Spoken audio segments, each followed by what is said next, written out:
संघर्ष की जो चलता है वही संसार को बदलता है। जिसने रातों में जंग जीती है, जिसने रातों में जंग जीती है, सूर्य बनकर वही निकलता है। मेरे बच्चों, आप वही सूर्य हैं जिनके दबाव में रेलवे ने जवाब देना एटलीस्ट सीखा।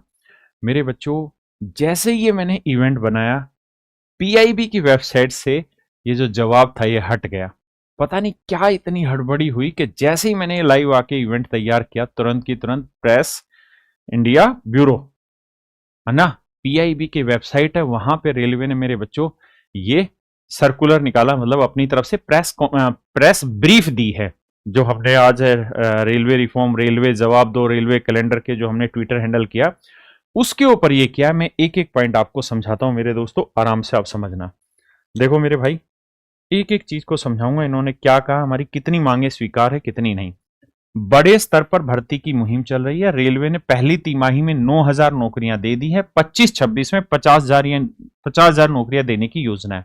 ये रेलवे बोर्ड की तरफ से घोषणा की गई, किसी और की तरफ से नहीं है। अगला इन्होंने पॉइंट ये लिखा कि 2024 में 1.08 लाख यानी 1,08,000 रिक्तियों की घोषणा की गई थी। वित्तीय वर्ष 2026-27 में 50,000 नियुक्तियां की जाएंगी, ये रेलवे ने प्रेस कॉन्फ्रेंस में कहा है। साथ ही साथ इन्होंने कहा कि निष्पक्ष परीक्षा सुनिश्चित करने के लिए रेलवे अभ्यर्थियों के प्रमाणीकरण के लिए आधार का उपयोग कर रहे हैं और इलेक्ट्रॉनिक उपकरणों के माध्यम से नकल रोकने की गुंजाइश को खत्म करने के लिए जैमर का भी उपयोग कर रहा है रेलवे। ये इन्होंने लिखा है कि भैया हम ये काम करने लग रहे हैं। अब मेरे बच्चे, इसी चीज को थोड़ा और डिटेल में इन्होंने मेंशन किया, उन बातों को समझाता हूं हमारी क्या क्या मांगे थी और कितनी मांगे इन तक पहुंची हैं।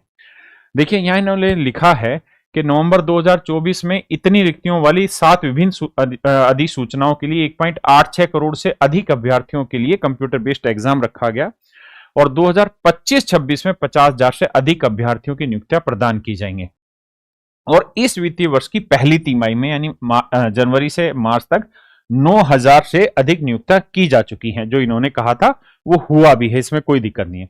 अब यहां से ध्यान से देखिएगा, रेलवे भर्ती बोर्ड परीक्षाओं के लिए कंप्यूटर आधारित टेस्ट आयोजन करना एक बहुत बड़ी प्रक्रिया, और हम भी इस बात को मानते हैं कि इतने बड़े लेवल पे कंप्यूटर बेस्ड एग्जाम कंडक्ट कराना सच में बड़ी प्रक्रिया है। तो इन्होंने कहा है जिसके लिए काफी योजना और समन्वय की आवश्यकता होती। हम भी यही कहते हैं कि आप योजना बनाएं, जल्दबाजी में कोई काम ना करें, प्रॉपर समन्वय के साथ आप काम करें। हम भी यही चाहते हैं एग्जैक्टली रेलवे से। हम ये बिल्कुल नहीं चाहते कि रेलवे जल्दी जल्दी से कोई ये काम करे और वो काम ऐसा करे जो ना हमें चाहिए। आप देर आइए वो चलेगा, लेकिन दुरुस्त आइए वो नहीं। मतलब देर आइए वो चलेगा, लेकिन दुरुस्त आइए ये भी चाहिए हमें। देर चलेगा, दुरुस्त नहीं, मतलब दुरुस्त चलेगा। मैं बार बार गलत बोल रहा हूं, ध्यान देना। थोड़ी सी खुशी है एक छोटे से पॉइंट से कि इन्होंने कहा है कि काफी योजना और समन्वय की आवश्यकता होती है, हम मानते हैं इसके लिए। आरआरबी ने हाल ही में अभ्यर्थियों के निवास स्थान के नजदीकी परीक्षा केंद्र आवंटित करने की पहल की है। मतलब ये इस बात को भी कह रहे हैं कि हाँ, हम एग्जाम सेंटर जो है वो नजदीक नजदीक देने की कोशिश कर रहे हैं, और इस प्रक्रिया में हम सबसे पहले हमारी बेटियों को और दिव्यांग यानी महिला और दिव्यांग उम्मीदवारों के लिए सबसे पहली प्रायोरिटी पे रखा जाएगा। इसके लिए हम भी इन लोगों का थैंक्स कहते हैं। लेकिन इतनी सी बात है, आगे कुछ नहीं किया इन्होंने। और आगे ये कह रहे हैं इसके लिए निष्पक्ष और पारदर्शी तरीके से परीक्षा आयोजित करने के लिए अधिक परीक्षा केंद्रों को सूचीबद्ध करने और अधिक मानव संसाधन जुटाने की आवश्यकता है। इन्होंने कहा कि भाई ये सारा प्रोसेस टाइमली कंप्लीट कराना है, और इस बेटर तरीके से कराने हैं तो हमें बहुत ज्यादा मैन पावर की भी जरूरत होगी और बहुत सारे परीक्षा केंद्रों की भी जरूरत होगी। आरआरबी द्वारा प्रकाशित वार्षिक कैलेंडर के अनुसार 2024 में इतनी पोस्टें थी 1,08,324 के लिए 12 अधिसूचनाएं पहले ही जारी की जा चुकी। अगले वित्तीय वर्ष 2026-27 में 50,000 से अधिक नियुक्तियां की जाएंगी। यानी ये चीज इन्होंने ऑफिशियली कही है। परीक्षा की निष्पक्षता बढ़ाने के लिए पहली बार इतने बड़े पैमाने पर होने वाली परीक्षाओं में अभ्यर्थियों की पहचान प्रमाणित करने के लिए ई-केवाईसी आधारित आधार प्रमाणीकरण का उपयोग किया गया है। इससे पहचान प्रमाणित करने में 95% से अधिक सफलता मिली है। इलेक्ट्रॉनिक उपकरणों के माध्यम से नकल करने की गुंजाइश को खत्म करने के लिए अब आरआरबी के सभी परीक्षा केंद्रों पर 100% जैमर लगाए जा रहे हैं।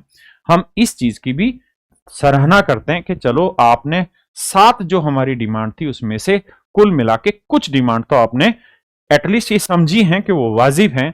अब मेरे दोस्तों, आज हम लोगों ने रेलवे रिफॉर्म किया था, रेलवे रिफॉर्म को लेकर ट्वीट किया था, लेकिन हो क्या रहा था कि रेलवे रिफॉर्म जो हमारा ट्विटर था